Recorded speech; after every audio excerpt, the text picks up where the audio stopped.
Hey, this is Jack. I'm Alex. We're from Mansionair, and this is Records in My Life.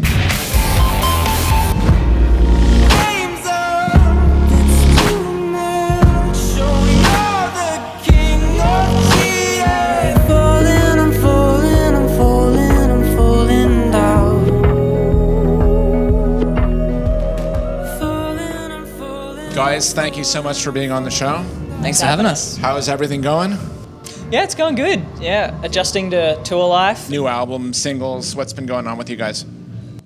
We just released a brand new single called Falling, which is actually, it's kind of always been around, so it's really nice to finally let it see the light of day.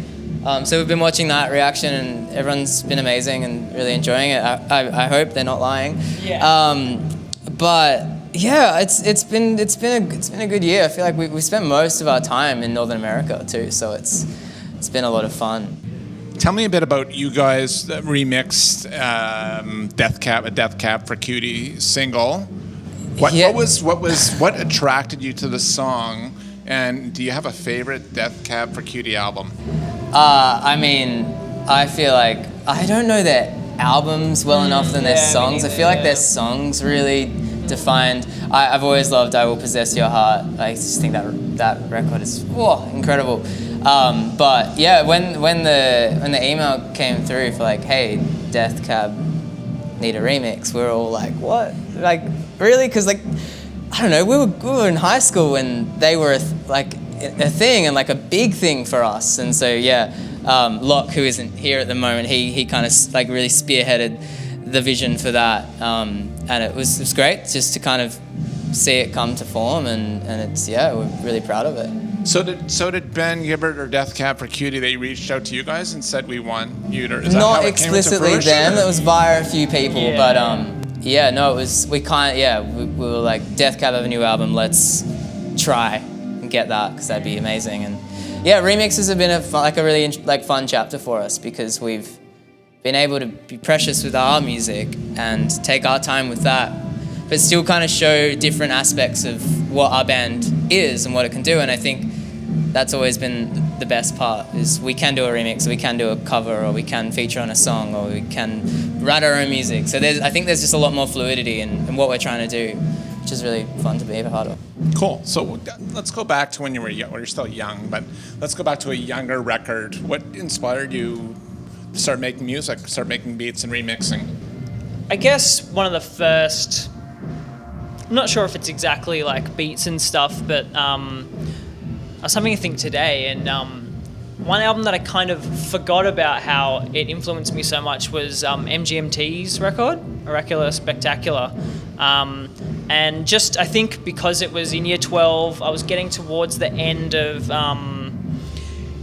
school and working out if music was going to be the thing, and maybe not particularly that style of music, but I think, I don't know, I think they did pop in a really interesting way and kind of, I guess, showed me kind of how you can get all these interesting production things, interesting structures, and all those kind of experimental things that I really love, but put it in like a pop format.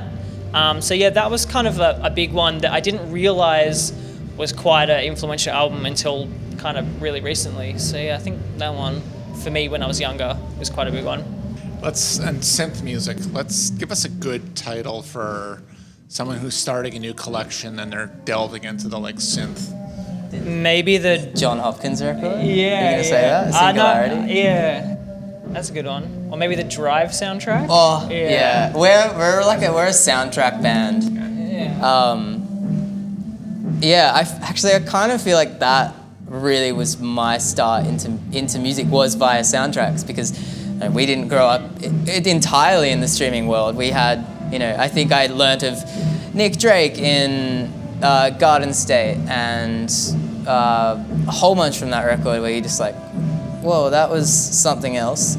Let's go to a good album to get the party started, because you guys your music, it's kind of dancing stuff like that. Let's say you're doing you're DJing like a dentist convention, like a mixer, and it's like whatever, an accountant's convention. It's really dull, and it's like you got to get a couple of people dancing and moving. I feel like we could nail the pre-dance, like the amp up into like before you're going. I mean, a record that Alex and I were talking about like literally half an hour ago was Channel Orange by Frank Ocean, which is totally the record that you want to listen to when you're like feeling a little like I could go out. He's got the moves. Yeah. He's got the sway. Yeah, I think that record is. It's amazing. Like the production's so good. The soul in it's amazing. The lyrics are some of the best lyrics I've ever witnessed. And I don't know, that record just like to me sets the tone of like an evening or a late night drive or just like those kind of visual elements, and the way that album was kind of ordered like fills that gap for me of when you put on a record and you're just like, all right, just take me. I'm going to drive and I'm going to listen to this record and I'm just going to go every aspect. I feel like that record is the perfect driving record. Party going, though.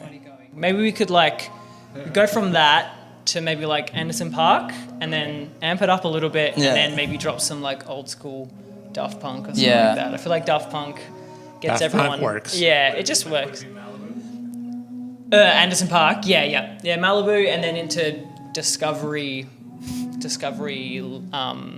time period. They're all pretty great. Yeah. Let's do one last one. Thank you guys for your patience and being good sports. And as you know, like this show's about education in music. We want to educate people about good music and folks that have good taste in music.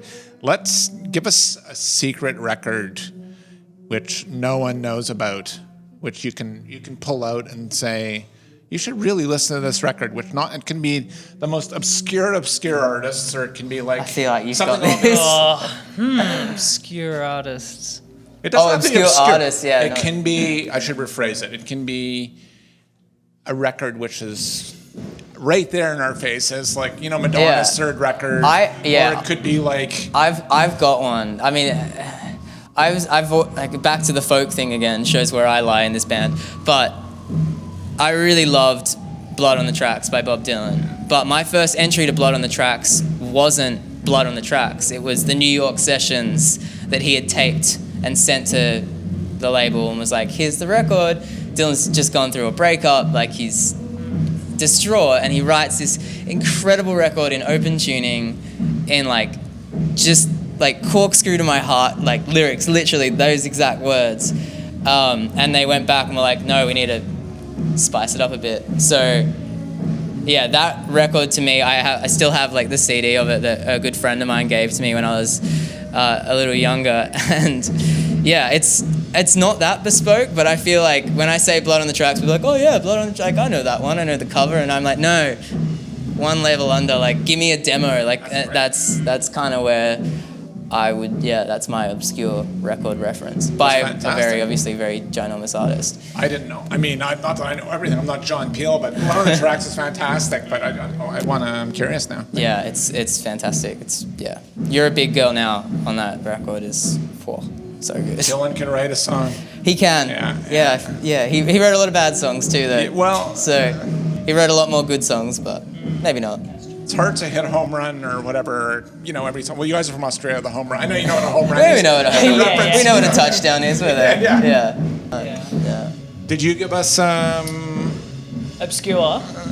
It doesn't have to be so obscure, but it's got to be. It can be like an obvious record. Give us a jazz record. Yeah, maybe obscure to the Alex is the incredible jazz fan. Maybe like a Miles Davis album, just like anything in that 60s period. I think where we've got Herbie Hancock and Tony Williams and Ron Carter. That band, I think that period is like, I think it's one of the best jazz bands ever. So anything from that to like Miles Smiles and E.S.P. and that kind of period. There's so many albums just with that band, and you can just dive in so deep, I reckon. So yeah, that's kind of like where I've been going recently, is just like going really deep into that specific band, because there's like 10 albums or something with just those players, and it's amazing. It's really amazing. Fantastic, guys! Thanks so much for being on the show. Thanks for having us. Last question: words of wisdom for our audience. advice, words of wisdom? And for musicians or for everybody? Everybody.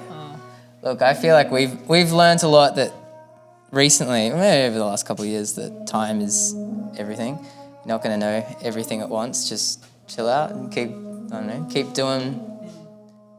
I don't know. I think with songwriting as well, you try and demand, because that's primarily what we do with most of our time besides sitting in vans, is writing songs, and you can have so much frustration with the idea not coming or the idea failing, and it's like, I think as long as it's just like passing through you, whatever you do is just like passing through you, then like, as long as you like can close the book at the end of the day and go like, cool, I did something, and you'll be sweet. Like, as long as it's a positive thing.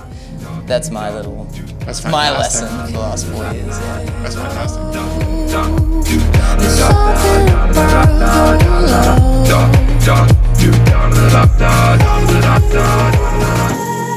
Thank you so much for watching, and please subscribe. And if you're really feeling it, please hit us up on Patreon. Cheers.